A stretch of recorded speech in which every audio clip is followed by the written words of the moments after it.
त्यामध्ये सामान्य माणसाला कसा फायदा व्हायला पाहिजे तसं होत नाहीये. हा मध्यमवर्गीयांसाठी पण सुखावणाराच निर्णय आहे. आणि त्यामध्ये टॅक्स रिलीफ दिला तर त्यांचा म्हणजे उद्धार होईल. मला माझ्यासाठी फायदेशीर आहे. तर हा डिस्काउंट जर जीएसटी मध्ये दिला असता तर सगळ्यात बेटर झाला असता. मला पटत आहे हा निर्णय. केंद्रीय अर्थमंत्री निर्मला सीतारामन यांनी आर्थिक वर्ष 2025-26चा बजेट जो आहे तो सादर केलेला आहे आणि या बजेटमध्ये सगळ्यांचं लक्ष होतं ते म्हणजे इन्कम टॅक्स स्लॅब वरती. आणि आता या इन्कम टॅक्स स्लॅब मध्ये ज्यांचं उत्पन्न 12 लाखांपर्यंत आहे त्यांना करमुक्त करण्यात आलेलं आहे आणि त्याची चर्चा आता ही सर्वत्र सुरू झालेली आहे. माझ्यासोबतच नोकर वर्गाची काही मंडळी आहेत, त्यांच्याशी आपण बातचीत करणार आहोत. तुम्ही आज बजेट पाहिलं, करमुक्त खरं तर 12 लाखांपर्यंत केलेलं आहे ज्यांचं उत्पन्न आहे त्यांना. कशा प्रकारे तुम्हाला हा निर्णय पटतोय का जो अर्थमंत्र्यांनी आज सादर केलाय? पटतंय. 12 लाखांपर्यंतचं उत्पन्न केलेलं आहे आणि इन्कम टॅक्स स्लॅब ठेवलेला आहे. काय वाटतं तुम्हाला हे सगळं पाहता? तुम्हाला काय वाटतं? हे खूप छान आहे, खासकर मिडल क्लास साठी खूप छान आहे. पहिला काय 7 लाख पर्यंत होते, आता 12 लाख केले. मग हे खूप चांगलं आहे मिडल क्लास वर्कर्स साठी. मिडल क्लास पर्पज चांगला आहे इन्कम टॅक्स स्लॅब. पण याच्यामध्ये असं पाहतोय की जसं 7 लाख होतं आता 12 लाख केलेलं आहे. त्याच्यासोबतच आपण पाहतो की रिबेट जो प्रकार आहे तो सुद्धा तिकडे पाहायला मिळतो. त्यामुळे आता निश्चितच हा जो टॅक्स स्लॅब आहे हा फायदेशीर आहे की कसं आहे? मला वाटते माझ्यासाठी फायदेशीर आहे. आमचं पॅकेज पण एवढंच आहे. मग याच्यामध्ये आम्हाला जे पडते की फायदे आहे. तुम्ही काय सांगाल या सगळं? मिडल क्लासमध्ये सेव्हिंग कमी होती ऍक्च्युली बघायला गेलं तर, आणि त्यामध्ये टॅक्स रिलीफ दिला तर त्यांचा म्हणजे उद्धार होईल. कारण आता बघायला गेला तर दरवर्षी महागाई वाढत चालली आहे. तर आता त्यामध्ये जर कन्सेशन दिला लोकांना तर त्यांना पण बरं वाटेल आणि त्यांचा उद्धार होईल, मला असं वाटत आहे.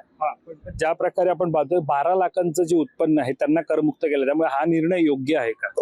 योग्य आहे, कारण आता भारत पुढे चाललाय ऍक्च्युली आणि इथे आमदनी वाढत चालली आहे. आता मिडल क्लास लोकांची पण सॅलरी वाढली आहे बघायला गेलं तर 12 लाख पर्यंत जर असेल आणि त्यामध्ये सेव्हिंग त्यांना भेटलं तर बरं आहे, चांगलं आहे. मला पटत आहे हा निर्णय. अर्थसंकल्प सादर केलेला आहे निर्मला सीतारामन यांनी.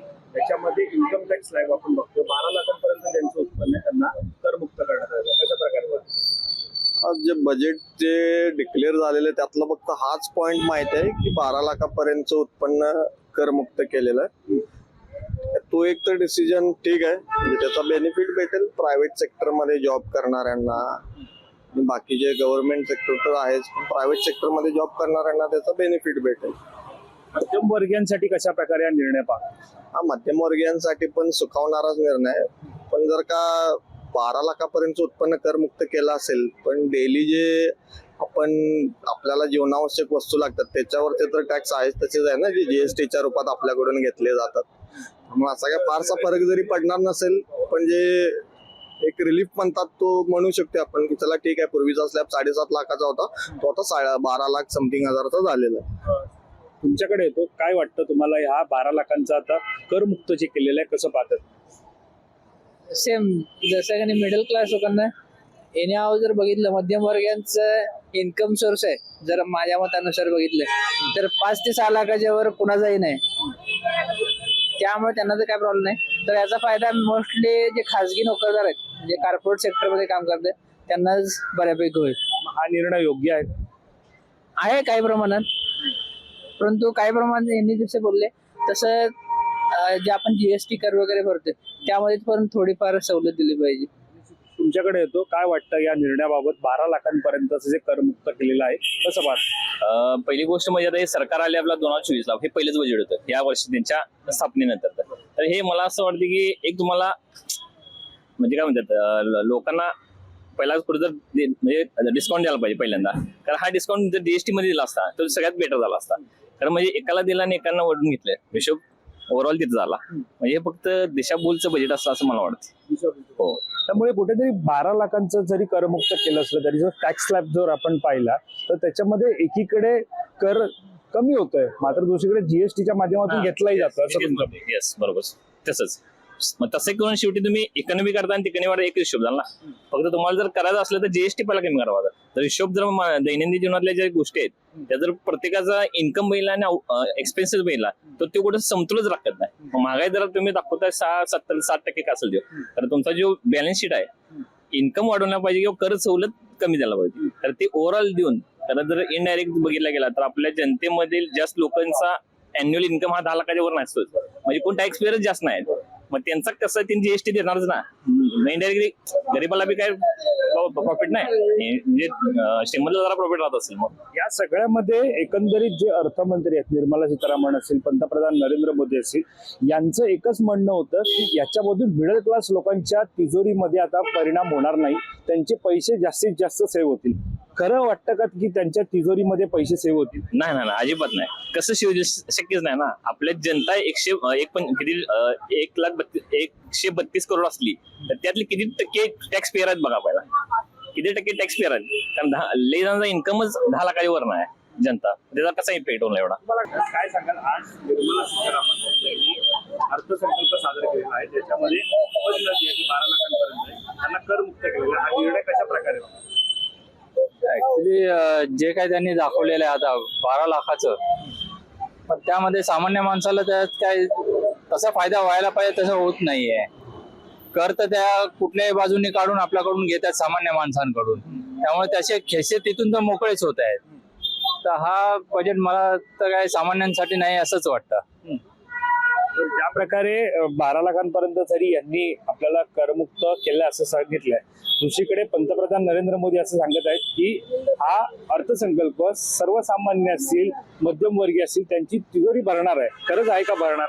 नाही नाही, असं काही दिसून येत नाही त्यामध्ये. कारण नंतर येणारे जे कर आहेत ते कर न दिसणारे आहेत की ते जेव्हा उत्पन्न होतील तेव्हा लोकांना माहित पडेल की मी इथं कुठं फसलो म्हणून.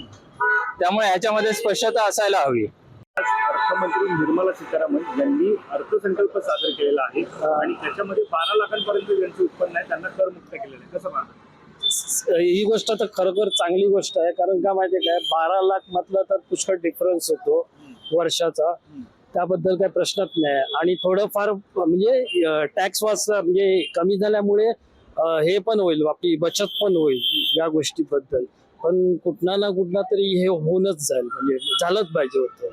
असं नाही वाटत का की ज्या प्रकारे कर कमी केलेला आहे मात्र जीएसटीच्या माध्यमातून कर जातोय? हा, तो तर भाग आहेच, कुठला ना कुठला तरी घेणारच ते टॅक्स. तर कारण का देश चालवायचा म्हटलं तर पैसे तर लागणारच आहे.